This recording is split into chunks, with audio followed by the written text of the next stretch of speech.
22 જાન્યુઆરીએ પ્રધાનમંત્રી નરેન્દ્ર મોદીના હસ્તે રામ મંદિરની પ્રાણ પ્રતિષ્ઠા થવાની છે। જો કે તેના 3 દિવસ અગાઉથી મોદીએ કેટલાક કઠોર નિયમોનું પાલન કરવાનું રહેશે, જેમાં એક નિયમ મુજબ પીએમએ 3 દિવસ માટે ખાટ પર માત્ર ચાદર જ રાખવાની રહેશે અને 3 દિવસ માત્ર ફળાહાર જ કરી શકશે। પ્રાણ પ્રતિષ્ઠાના દિવસે પીએમ પૂર્ણ વ્રત રાખશે, સાથે જ વિશિષ્ટ મંત્રોના જાપ કરશે।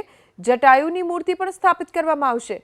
પીએમ આ મૂર્તિની પણ પૂજા કરશે, જ્યારે મંદિર નિર્માણમાં સામેલ કામદારોની સાથે પણ તેઓ મુલાકાત કરશે।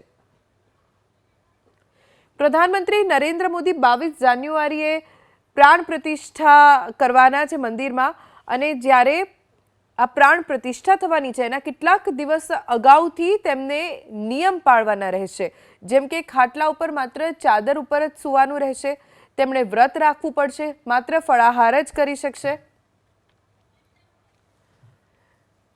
ખાસ મંત્રોનો પણ તેમને જાપ કરવાનો રહેશે।